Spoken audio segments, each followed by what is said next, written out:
Yeah, I guess we can start. It's a great pleasure to have here Professor Sanna from, it's really a great pleasure, as I said, because he comes from the oldest university on earth. And it does play with your mind, when you have to teach, thinking that, it started in 1070. What? I was not there. No, the only reason why we know about is that the University of Bologna was founded as, I know exactly that it's 107 something. No, 87 or 7? There's 7.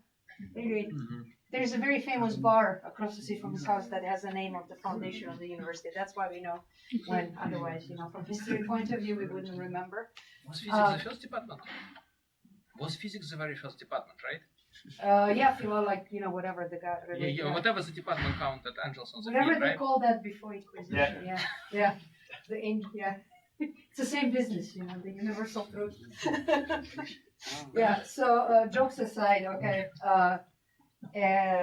So Samuele actually comes from that big island, the other big island, Sardinia. And he has done his both bachelor and PhD from University of Sardinia in Cagliari. And then afterwards, his postdoc was in Parma. He really chooses good places, the best prosciutto and Parmigiano, And then after that, he was a ricercatore, research assistant at the University of Pavia, which is, they really have one of the biggest NMR groups in Europe or in Italy, for sure. Yes, and that's how we met. Everybody passed through that group who does NMR, magnetic resonance. And after, in 2016, he became a faculty at the University of Bologna. Decided that being in the north is too much, right? We have to move further south.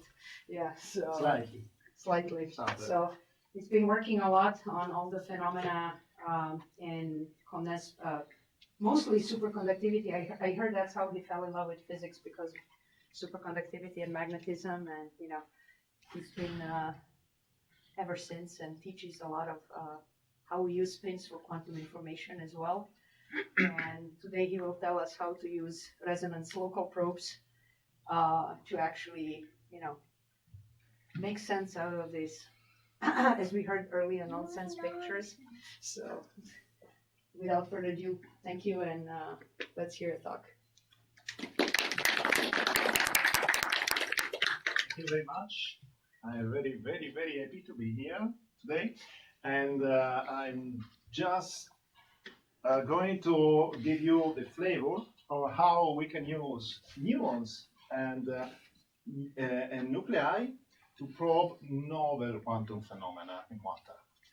And before that, just summarizing what the chair of the department, so Mitrovich, already said. I'm from the Bologna University. I'm originally from Sardinia, in the north of this very beautiful island. And Bologna is a very city. Traces of human habitation since so long time ago, but with significant settlements from about the 9th century before Christ. And as Vesna already mentioned, it is assumed to be the first university in the world in the modern meaning that we give to university, which means the first home of free teaching independent from ecclesiastic school. So a very long tradition about that.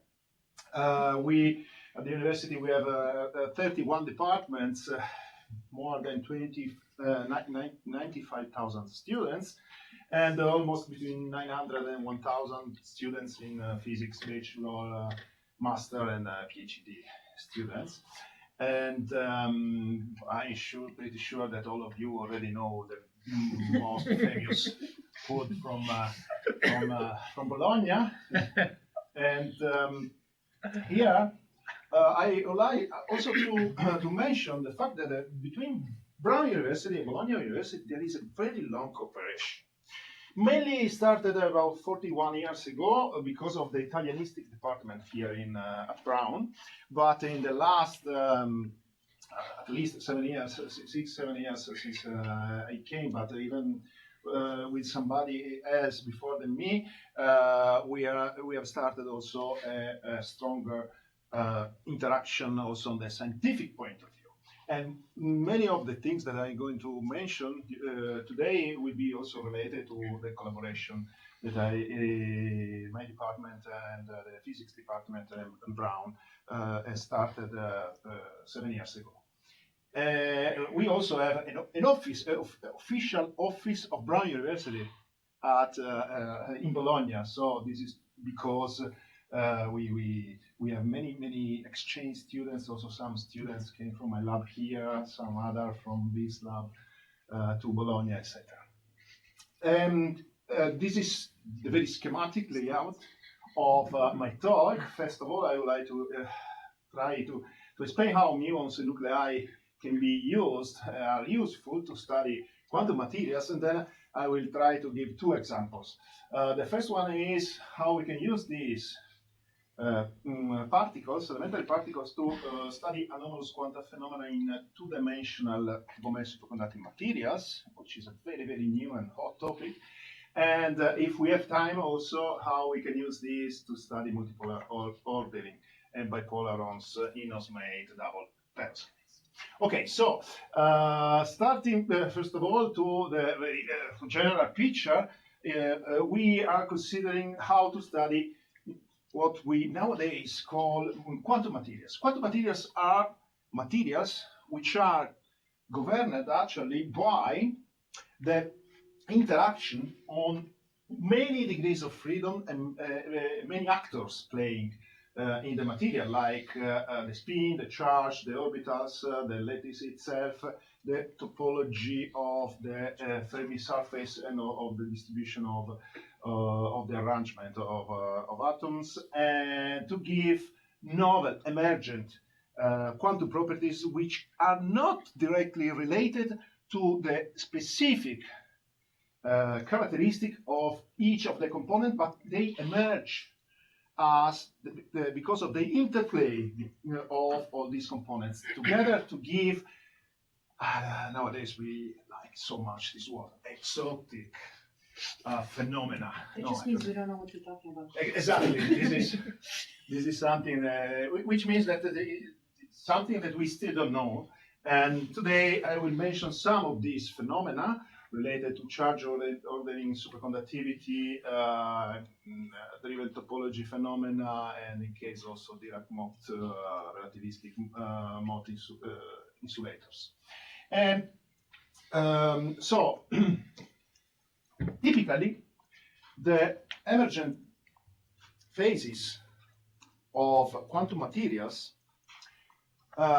give rise to electronic inhomogeneities, to phase competition, to charge lattice spin spatial modulation. So you have some modulation of physical properties in space, some dynamical local perturbation, so some time-dependent perturbation or quasiparticle excitations, which require to study locally what's happening in your material. So you need local sensor to be posed exactly in a specific environment to study that specific environment. And nuclei and muons are able to do that. And nuclei are able to give a specific response which is related to their surrounding. This is why we use the term local probe, because we are going to probe the surrounding around the particle that we insert or is already inserted in the material. Now, muons are elementary particles with a spin equal to 1/2. So the main interaction of muons with the surrounding is through the polar hyperfine interaction. And so we can call this as mainly a magnetic probe. And it is a very high sensitive probe because the magnetic moment of this muon particle is higher of the neutron one, for instance, and also higher of the proton magnetic moment. So it is more sensitive to magnetic interaction, also to very weak interaction. And we typically implant muons externally, and it is possible very easily to have a 100 spin polarized muon beam, so you know exactly what is the initial muon spin direction in your material. Then, if the material, once the muon, we use positive muons, they typically implant in some interstitial site of the material, and typically you expect to have Larmor precession of the muon spin around the local magnetic field at the muon implantation site. And so this way you can have contribution from, in case you have an external field, but typically very powerful in zero field, because in this technique you don't need to have any internal field, any external field, and you are sensitive to dipolar or hyperfine interaction, extremely sensitive. What about nuclei? Very similarly, when we consider the nuclear spin. But in addition to that, nuclei with a nuclear spin greater than 1/2 also have an electric quadrupole moment. And the electric quadrupole moment interacts with the electric field gradient surrounding. And so it is also sensitive not only to directly magnetic interaction, but also to charge interaction. So you can, and everything related to charge distribution. So also lattice crystallographic structure and orbital arrangements and so on. Now, let's see some benefits, some disadvantages of the two particles. Muons can be implanted in all materials, so they can be used to study whatever you like. But they are positively charged particles, so they create some may create some perturbation in your material. Fortunately, nowadays, thanks to the power of computational methods, we are able to predict what kind of perturbation is at play, and in most of the cases, the perturbation is negligible, fortunately for us. Nuclei belong to the system, so they do not perturb the material, but unfortunately, not all the nuclei are good NMR, give an NMR signal. Not all of them have a good quadrupolar moment, and not all of them have a magnetic moment, a nuclear magnetic moment. When you would like to apply nuclear magnetic resonance, nuclear quadrupolar resonance to study materials, you need to have inside a good nucleus. Fortunately, there are many of them. NMR and nuclear magnetic resonance, nuclear quadrupolar resonance can be done in home lab. Also here you have a very nice lab. This is a picture taken from the resonance lab here. While to run muon spin spectroscopy measurement, μSR, we need to use a beam of muon. Beam of muons can be produced in only 4 places around the world. Two, for my fortune, are in Europe, in England, close to Oxford, and in Switzerland, close to Zurich, ISIS and PSI. Other 2 are one in Canada and another one in Japan. And this is because you need to produce muons, you need a proton accelerator, a proton scattering, typically on a carbon target, then you get pions. The pions decay by emitting muons. And this is the way you produce muons. Just to stress a concept that I already anticipated, nuclei are directly sensitive to both magnetic and electric coupling, while muons often are blind to electric coupling, but we will see how we can deal with that. But this is also something that we can use because most often you get a signal, you get some phenomenology in your material by studying as a function of temperature, as a function of magnetic field, as a function of pressure, as a function of what you like. And what happens is that you don't know sometime when you are studying this by NMR if the effect is due to magnetic or electric interaction. So comparing an NMR experiment and a near-speed spectroscopy experiment, you can often disentangle what is the origin of the phenomenon. Because if you see the phenomenon, if you don't see the phenomenon in USR, typically this is because it has some quadrupolar electric origin. So can I ask you something about perturbation? What happens? So, a question about perturbation. What happens when muon decays? The muon decays, I will arrive soon to this. But it decays pretty quickly, right? Yeah. In The energy is enormous 2.3 because electron is microseconds. so much lighter than muon, right? Thank you for this question, because this is the way we, through the muon decay, the way we have information regarding what is the behavior of the muon inside the material. The muon is an unstable particle, but it lives for a very long time, 2 microseconds. 2 microseconds is a very long time, respect to the electronic times, no time scale, right? 2 microseconds. And but when it decays by emitting 1 positron, if it is a positive muon, and 2 neutrinos. Forget about the neutrinos, but the positron, since the muon is a lepton, and so it violates the parity, the positron is emitted preferentially along the direction of the spin.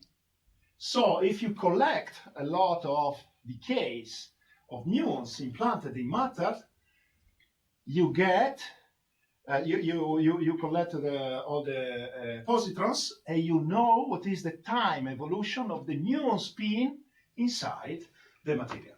So, It is my very, concern very is nice. that Yes, please. muon is much heavier than positron, so positron will have huge speed and will probably break your material. So my concern is that perturbation may be not small, even if the lifetime is a few orders of magnitude more than the electronic times. The muon is 10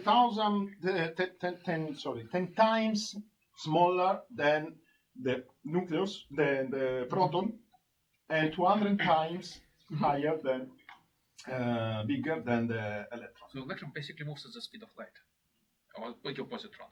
Yeah, well, it works. So, don't be too worried I'm about that. concerned that you're breaking the Maybe material. we can discuss this detail. Yeah, but it works. I mean, that it is the positive muons sit in a specific interstitial site, and they behave as spectator, as an observer of what's happening around. Yes. I have another muon question, which is the reason you don't use negative muons because they'll just drop into the nuclei? Exactly. Okay. You can use, there is also a muon spin spectroscopy which uses negative muons, Okay. but since they are almost immediately captured by the nucleus, Yeah. they are used for a kind of fluorescence experiment. Okay. Because they emit X-ray, and then from the X-ray spectrum of emission, you can recognize what kind of material it is. It is very used for heritage purposes, for instance. Okay. Now, this is the typical setup for a for a nuclear magnetic resonance experiment. The material is inside the coil, and then you get, by using a radio frequency, a perturbation of the material. It is taken out of the equilibrium, and you are measuring how this equilibrium is somehow restored, in simple words. And so the signal is detected as the nuclear magnetization changing in the material through the Faraday law. And you typically obtain what is called the free induction decay signal.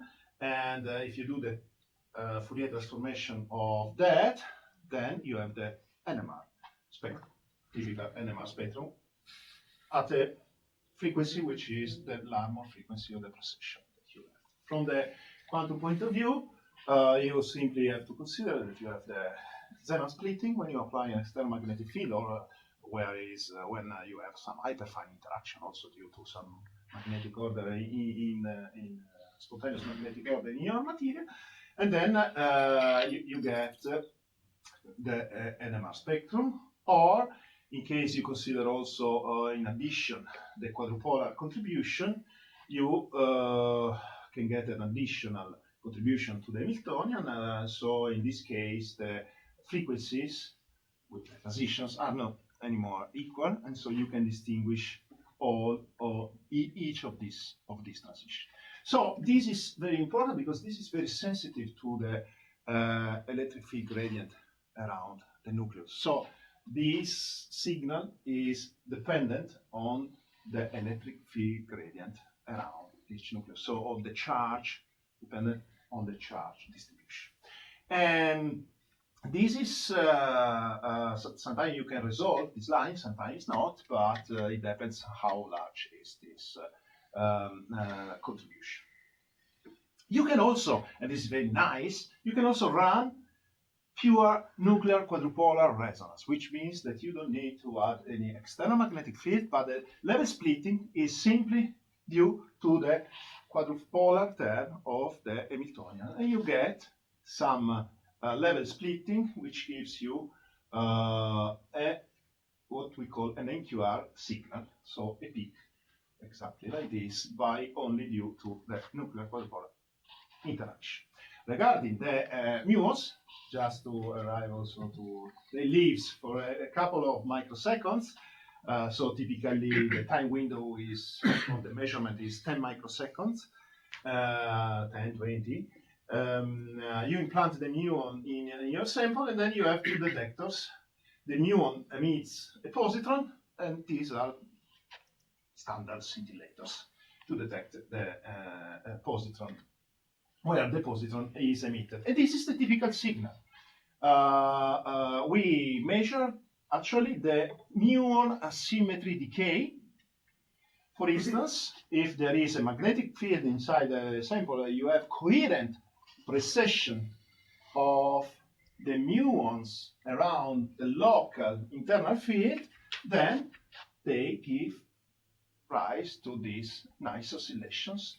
And you can easily measure the Larmor frequency of this precession, which is proportional to the local magnetic field, which is related to the hyperfine interaction or dipolar interaction in your material. If you have no static ordered, coherent, well-ordered magnetic state, then the signal is typically simply a small decay. But, and this is important for what we are going to say now, but when you implant muons inside matter, you typically have interactions, magnetic interactions, also if you don't have any long-range magnetic ordering. For instance, the dipolar interaction with typically with nuclear magnetic moments. So each muon precesses at its own frequency around the dipolar field where it's sitting. And you have a distribution of these the polar field typically it is Gaussian distribution, so you have to sum all the oscillations coming from all the muons implanted in your material. At the end, if you sum all the oscillations, you get this form, which is called the Kubo-Toyabe function. Zero external magnetic field, so this is only due to this sum over all the Larmor precessions of all the muons inside the material. I have to tell you that you can also have some,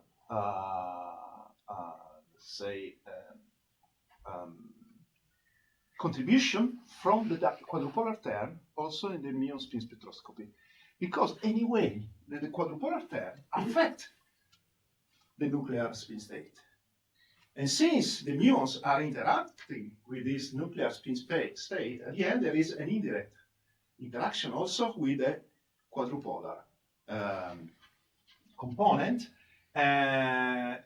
In a very rare situation that we discovered very recently, you can have a clear oscillation of the muon signal also in non-magnetic material, like this is, sorry, I forgot to put it, vanadium 3 silicon, and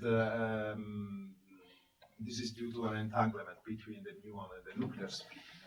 And this oscillation is sensitive to the charge environment. But this is a very special case. Okay, now that we more or less introduced how we can use muons and nuclei to detect magnetic or electric interactions, let's consider at least one of the two examples that I would like to show you, which is to study this, how we use the two techniques to study Kagome superconducting materials. First of all, what are these materials? These materials are vanadium-based Kagome metals, and they have typically this formula. They are made of corner-sharing triangles, which at the end is a geometrically frustrated two-dimensional lattice, which is depicted here. Kagome comes from this arrangement, this pattern. This is the pattern of the vanadium atoms in the system. And these materials are considered to be a fertile playground to explore novel correlated and topological electronic states. They have this band structure. They have a flat band. They present Van Hoff singularity. They have also a Dirac cone. So they have a lot of ingredients which are typically important in what we call topological materials. And they, because of these ingredients, especially because of the presence of the Van Hoff singularities close to the Fermi energy, they have a very large electron instability. Electron instability is important because it gives you typically some new phenomena. Typically, the most important textbook phenomenon of electron instability, apart from superconductivity, is the charge density wave, which means that the charges are not anymore homogeneously distributed in your material, but they are arranged in some spatial modulation. Okay, this is not me. Don't worry. It's not anyone. And this material actually display a charge density wave transition around 100 Kelvin. Here you have the signature of this transition, and this is the transition to the superconducting state, which is close to 1 Kelvin. It happens if you put here rubidium or cesium or potassium, it changes slightly from 1 Kelvin to 2 Kelvin and a half. The superconducting transition. So we have these two important transitions. But what This is the typical signature of the muon spin spectroscopy in these materials. Okay, we have this behavior. It looks like to be a Kubo-Toyabe behavior that we explained a few minutes ago. But this term is typically temperature independent because it is due to the interaction with the nuclear magnetic moments. And we find actually that when we go from 120 Kelvin, 75 Kelvin, okay, still they superimpose one each other, but when you go to lower temperature, let's say below 50 Kelvin, you get a little but measurable change of the signal. And nowadays, we are spending a lot of effort to try to understand why it happens. Physicists are strange now, because we are never happy. We are spending a lot of effort to understand why we have this tiny difference. Why this is so important.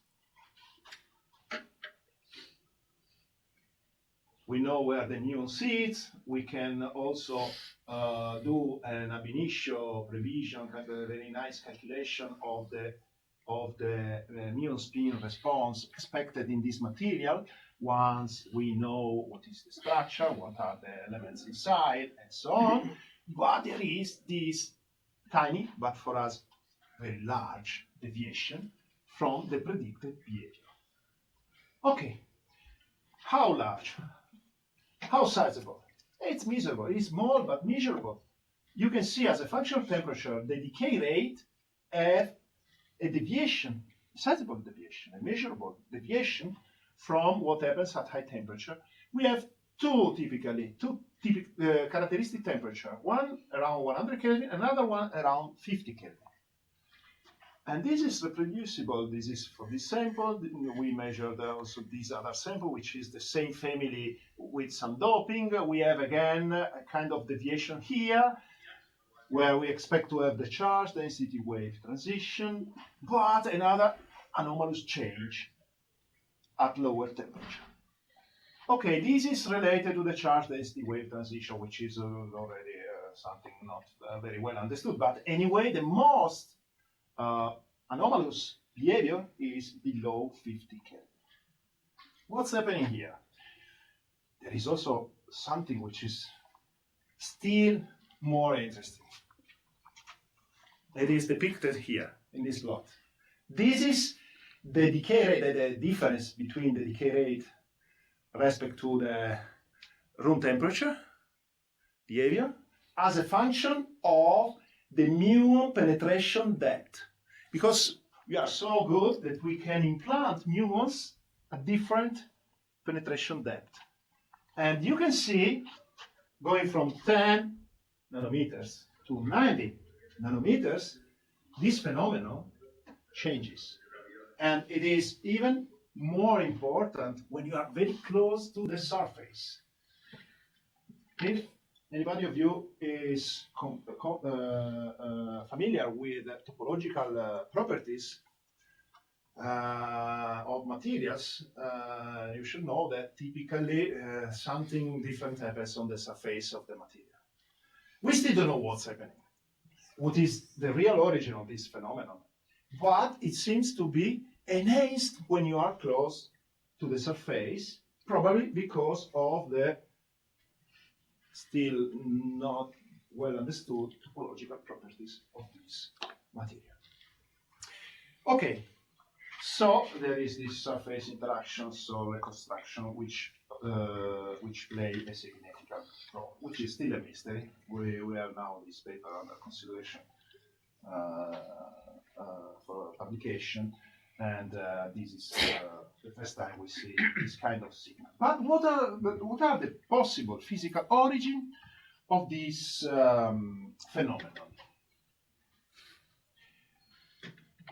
What happens at the charge density wave is probably related to the fact that you have a change of the nuclear position. The change of the nuclear position, because you have a charge modulation and also a kind of change of atom arrangement in the material. And of course, this changes also the dipolar field at the muon side because you are changing the distance. So probably this is very trivial. But what's going on at a lower temperature, below 50 Kelvin, this is still a mystery. A possibility is that there is what we call a time reversal symmetry breaking related to the emergence of orbital currents appearing in the vanadium layers. These are the vanadium atoms in the Kagome arrangement, and in order to test this possibility, we have to consider many different possible orbital current configurations. What does it mean? It means that an orbital current should give rise to a magnetic moment. The muon is sitting somewhere and should be sensitive, very sensitive to this magnetic moment. The magnetic moment is predicted to be very small. It is predicted to be 10 to minus 3 Bohr magnet. So very small. So this is why you need a very sensitive probe.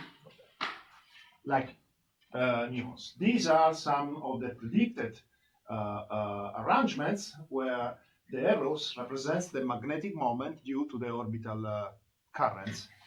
And now we are considering to do DFT mu plus simulations in order to compare the possible current loop configuration with the muon spin spectroscopy spectrum that we are measuring. And this is why important, because exotic, this is considered to be an exotic, again, no? Charge ordering, because it is not a simple arrangement of spins.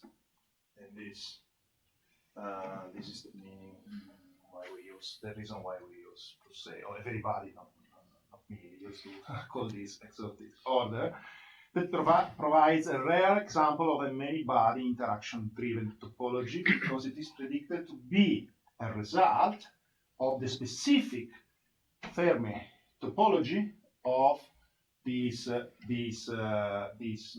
material. And this phenomenon, we're not talking about what happens when we apply a magnetic field, etc., but something interesting happened. Anyway, this phenomenon is considered to be related to magnetic field control chirality, considering a relative phase between the complex order parameters, which breaks the time reversal symmetry and induces, at the end, the small orbital magnetization that we detect. That might be the reason why we detect this change by using muon spin spectroscopy in the depolarization rate. This was just to show you that we can use also the NQR spectroscopy to measure, in particular, the arrangement of the Kagome lattice, which is characterized by the fact that each of the antimony, we use antimony nuclear quadrupolar resonance, each of the antimony sites, here the cyan and the green, they are into crystallographic inequivalent positions. So they have a different electric gradient around, which means that they have its own specific resonance peak. So we can distinguish these two things. But what does happen when we go to lower temperature where the charge density wave transition occur? Of course, you have a change of the atomic arrangement. You have that some of these antimony sites undergo displacement. And this is very clearly observed in an NQR spectrum, can you see from room high temperature above the charge density wave transition, only these two peaks, but then below the charge density wave transition, each of them splits in a subset of peaks. This is the fingerprint of the charge density wave transition, and by comparing the frequency at which this peak appears and what is expected due to the change of the electric field gradient in different configurations, we were able, for the first time, finally, to clarify what is the arrangement, the arrangement of this charge ordering in the charge density wave phase. The charge density wave transition is clearly seen here now. These are the two frequencies as a function of temperature. Below 103 Kelvin, you see that you can still follow the behavior of all the peak as a function of temperature. This is a very highly sensitive tool to the charge rearrangement in your material, and this is possible thanks to the very big power of the quadrupolar resonance. I wanted to tell this just to give you the example how we are also sensitive to the charge configurations, different charge configurations in the material by using nuclei in this case. So this was an example of how we can use nuclei for that. Okay, at the end, this was the final arrangement. We even could discover that in one layer you have this arrangement, and in the layer below you have what we call a pi shift, which means that the same arrangement is in the adjacent layer, but shifted by half of cell parameter. So very, very, very, very powerful. Okay, now we are also trying to study what is the effect, the change of both the charge density wave phase or of the so-called possible time reversal symmetry breaking phenomenon as a function of doping, and also how this is related to superconducting properties of this material. So we are now also together with Ilia, who is doing a lot of analysis on the measurements that we recently acquired as a function of doping to try to understand what is the doping effect in these materials. I think that the time is almost gone. No, I still have time. Do you have any question regarding this? Because now I will skip, because we are able also to measure in very detail the superconducting behavior. This is the Abrikosov lattice for the flux line lattice in the superconducting state, and the muons are very sensitive to this state because each muons has a slightly different Larmor frequency, because this is the profile of the magnetic field. No, so you have it's hypnotic. Okay. But we have no time to talk about this. In case I would like to spend a few words to talk about the second example, if you are happy with that. For most of you, I think that this second example is more familiar, even more familiar than the previous one, because here physics department has started to study these materials some time ago, maybe 10 years ago, something like that. And she already talked to you about these materials. Now maybe I can try to tell you what been the latest improvement that we did also together. So in particular, in 2017, Vesna published a very nice paper, a seminal paper regarding these materials, I can say, on the undoped counterpart, on the undoped material. Now we are, since 6-7 years ago, we started by investigating what happens when we dope this material. This material is a Dirac or relativistic mode osmium double perovskite. And I can tell you, first of all, why this is important. This is important because you have both a strong electron correlation and both a strong spin-orbit coupling. So you are actually investigating this part in this phase diagram, which is, say, very less known, which we are interested in because we would like to see what are the new quantum phenomena occurring in this region of the phase diagram. And this is possible by using this material here, which contains osmium here, which contains sodium here, and all the rest is oxygen, and somewhere you have the barium, which is not here depicted. No, here, the green is the barium, sorry. And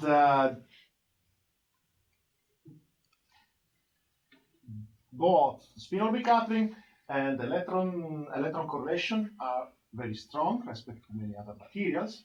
And this is very strange because typically in heavy ions, what you expect to have is that the spin-orbit coupling increases. This is from a solid state textbook. No? Spin-orbit coupling increases a lot when you go from light to heavy ions.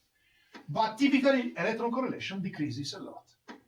This is a very rare example of a material which still have a very strong electron correlation.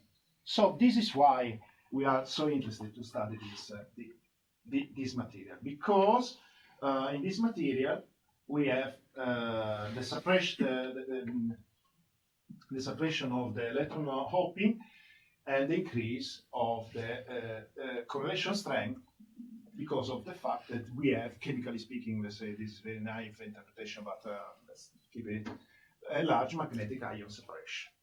Oh, now we want to understand what does happen in this material when we substitute partially sodium by calcium. This is an electron doping in the material. Maybe many of you are very familiar with transition metal oxide materials like cuprates, manganites. You know that when you dope these materials, the properties changes very dramatically, very drastically. You can have in cuprates the emergence of superconductivity, ITC superconductivity, they become metallic, and so. What is happening in this material? This is the question. When we charge the material. So the undoped material, as I already anticipated, was studied very nicely by Vesna and Brown researchers, and probably you are already familiar with this phase diagram. What happens is that this material undergoes to a counted antiferromagnetic, or ferromagnetic, I don't know how to call this, but a counting of the spin, which gives a clear signature in the NMR signal. But what is even more important for these materials is that the magnetic state is anticipated. This is what is called Vesna, no? Is anticipated by a phase that Vesna called broken local point symmetry. You can use cubic because it would be BCS there. Sorry? Broken cubic symmetry. Now it's broken Because- cubic no, symmetry we couldn't- because this We can't material, use that term. this material is Because cubic it's- at high temperature, but it becomes to be distorted somehow It was stolen. in a range of temperature which anticipate the magnetic transition. Now we would like to understand what happens to this broken local point symmetry region when we dope the system. And this was the first result. Let me skip this at the moment. We measured a lot of materials as a function of temperature, for different dopings. For instance, this is where is the doping? This is the doped. This is 12.5% of doping. We have measured 50, 90%, etc. And we discovered that this local symmetry distortion, which is here present in a distortion of the NMR peak, which is no anymore symmetric, and this is very clear from this plot where you plot the frequency of the peak, the frequency of the first moment of the peak.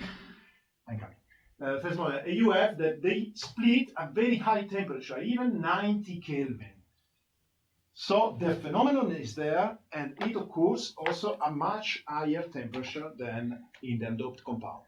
So can I ask you a question which is probably unexpected, but since you were speaking about transition metal oxides, Yeah. I could not help starting to think that high oxidation osmium compounds are some of the most toxic things in inorganic chemistry. Is this one safe? Well, it is in we were told don't eat it. I mean, No, that's for sure. But the problem is that say this is at It's least very plus 7 stable, osmium, but plus actually. 8 osmium, you just don't want to be next to it because nothing is stable. And then even if you don't, you know, do it, there's you may only be in one trouble. MRSEC, right? Huh? There's only one MRSEC in Ohio State that actually makes this stuff now. It was discovered in Stanford, and then he left, like never touched it again. Yeah, no, I So know. that's it. But apparently powder is a stable, Dima. I don't know why. Okay, no, if Yeah, it's they but are that's plus stable. seven, They it's plus can 7, recook it's them not and plus make a 8 single at least. crystal Plus out 8 of is it. really bad. Yeah, but Yeah. they are stable. But also the cuprates, the oxides are very stable. In air. Toxic. No, With air. osmium is With an- water, no. But osmium with is air, unusual yes. for platinum yes. metals. Normally all these salts of platinum, Yeah, but compounds of platinum yeah, metals but are they not a problem, already but have osmium is a problem. oxygen. They are stoichiometric. So yes, they are stable. Fortunately, the signal No. does not change as a function of time, so we can say that. Osmium is perfectly stoichiometric, but unstable and dangerous. So A mystery. It's, Yeah. and so at the end, we put everything in the phase diagram as a function of doping, and you can see that starting from the undoped material, we find that this broken local point symmetry state appears in a wide range of temperature. So it is an intrinsic property of this material. And most importantly, we were wondering, wow, what happens to these charges? Do the material, which is a Mott insulator, become conductive or not when we dope this material?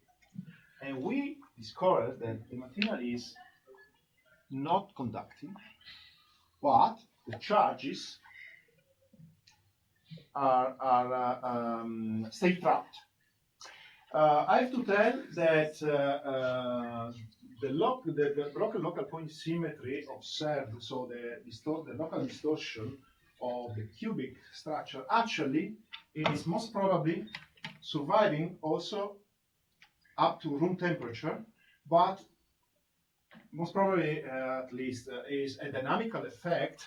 We have studied this also by other X-ray spectroscopy technique, and we are convinced that there are these Jahn-Teller distortions, dynamical distortions at play, which breaks the cubic symmetry. Also at high temperature, you know also that Vesna has very nice results by which agree with this conclusion. So what happens to the charges? We discovered this by studying the spin lattice relaxation rate as a function of temperature. And briefly speaking, this is the effect is the analogous of the Larsen effect. When you have that your dynamical perturbation is in resonance with your Larmor frequency of the nuclear spins precession, then you have an increase of the relaxation peak. There is a big exchange of energy between your nuclear system and the surrounding. And this is the peak, the reason why we observe a peak in the relaxation rate as a function of temperature for these materials. But it was very unexpected. It occurs at very high temperature, much higher than the magnetic state ordering, much higher than the static broken local point symmetry. So we were wondering what's happening in this material. For the 2-3 years, we were wondering what was happening. Actually, we had an idea from the phenomenological point of view. What is the reason why we get this peak? We have this peak in NMR. So if you do the NMR measurement, you have this peak 1/T1 at the magnetic transition. This is due to the critical flotation. This is very clear. Then you have this peak around 100 Kelvin, 120 of this material. And if you measure the same spin lattice relaxation rate with μSR, mu spin spectroscopy, you don't see any peak at high temperature, only the one related to magnetic transition. This is why the combination of NMR and USR can be very good, because this is a clear indication of the fact that the phenomenon, the dynamical phenomenon occurring in the material is an electric phenomenon, not a magnetic phenomenon, because muons are blind to this phenomenon, and they are only mainly sensitive to the magnetic coupling, as we told at the beginning. So this suggested us the presence of small polarons hopping in the material. Polaron quasiparticles polarons are quasiparticles due to the coupling of an excess charge with ionic vibration. So they are trapped somehow in a potential well in your material, and the thermal energy helps to overcome the energy barrier, and to have the hopping of the polarons. When the frequency of this hopping matches the Larmor frequency, then you get the maximum of 1/T1 of the spin lattice relaxation rate. This is because it was an unexpected discovery, because we didn't think that we could find such a signal here. When Colombo went through the ocean, pointing towards India and discovered America, no? This is, we were pointing towards, let's go to study the low temperature behavior of the material, and we discovered this nice polaron-related feature, studied as a function of all the doping, and then, thanks to the collaboration with our colleagues in Vienna and Bologna, who could develop a very nice theory describing very nicely the behavior of these materials. Look at this. This is what we measure experimentally, and this is what the theory predicts.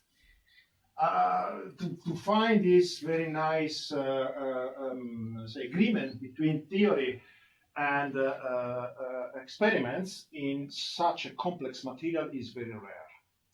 And the presence of these polarons explain also why the system still stay insulating, because the charges are not delocalized, but they are localized, and so this gives an insulating character to this material. And also, you can estimate the band gap, which is always very, very, very, very high, about 0.5, 0.7 electron volt. And thanks to this, maybe some of you received this advertisement this week. We were able, together with our computational colleagues, Cesare Franchini, from the group of Cesare Franchini, to explain the physical behavior of this material thanks to the experimental observation by combining USR and NMR here in Bologna, in Parma, and in the facilities, and with the computational research. Very nice computational research to explain in detail everything. I have no time because I know now we have to finish, but the theory explains that this is due to the coupling of spin-orbit coupling, the interaction, let's say, of all these degree of freedom in the system. So the spin-orbit coupling, the anti-Taylor distortion, electron correlation, and electron phonon coupling. All these ingredients are played together to create this phenomenon that we call the spin orbital Jahn-Teller bipolaron bi, because two bands are interested by this phenomenon, which is responsible for the blocking the insulator metal transition in these osmate double perovskite materials. And with this, I would like to conclude by thanking all the collaborators for this research, for the osmate, the group of Vesna, group of Parma, the group of the Ohio University, who provided very nice samples, and the computational group, Cesare, and especially also Lorenzo, who is a very, very young, excellent researcher, and also many PhD students from Bologna and Brown, who collaborated to this work. Maybe some of you recognize these two girls because they spent a while here in the Vesna lab 2 or 4 years ago. And for the Kagome, I would like also to thank the collaboration with Stephen Wilson, who provides the samples, the University of Parma, Giuseppe Allodi and Pietro Bonfa. From my group, Jonathan, probably some of you remind him because he spent a while also here in the Vesna's lab. Ginevra, who joined us very recently, the whole group, the MAR group of here, the Brown department, and the MAR group with all of these guys, and especially Elia, who is working very hardly on this Kagome since his visit also in Bologna. And with that, I would like to thank you very much for your attention.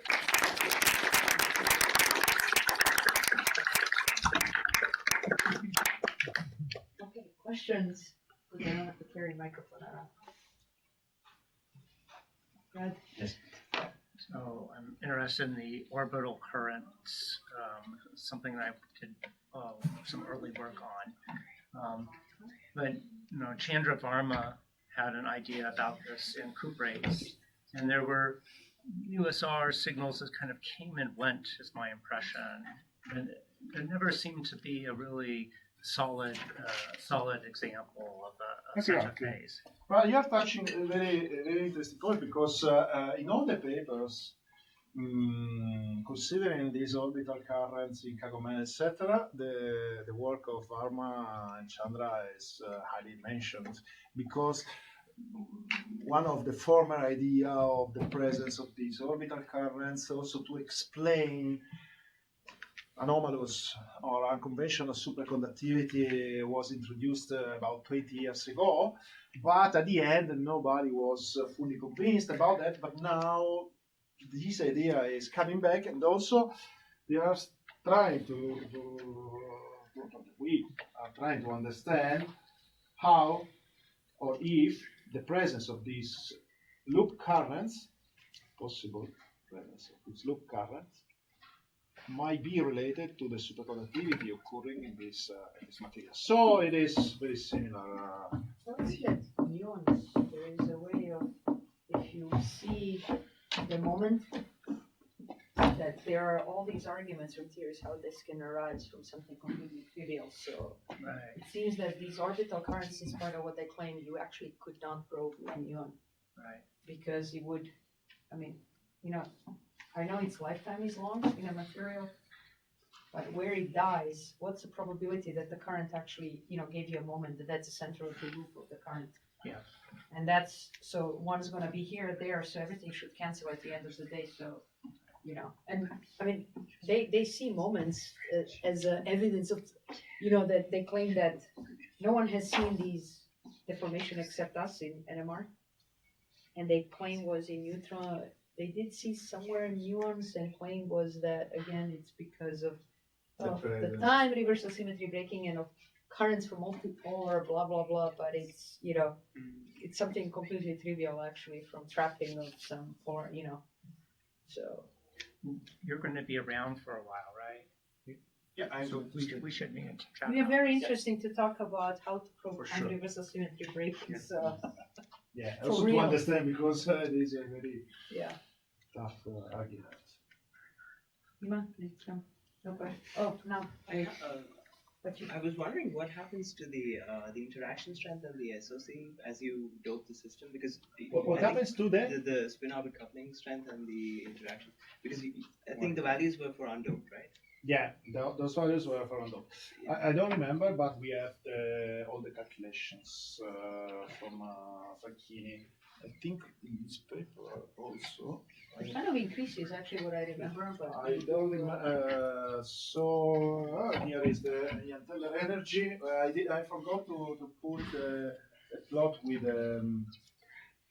Anyway, for instance, we even measured, just from squid, if you look at the moments, so you could kind of make some arguments how spin orbit increases. yeah, but, somehow. But for instance, here you see that how the levels are affected by when you go from undoped to fully doped calcium material. So there is some effect which is due to also the change.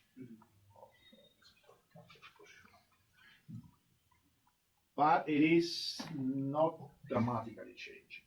Okay. The order of magnitude is the same. Okay.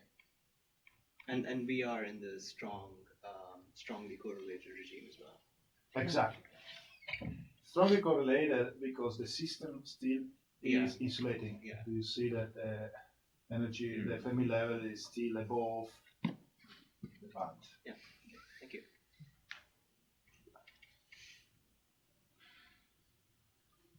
Any other questions? If not, let's thank Samuele again.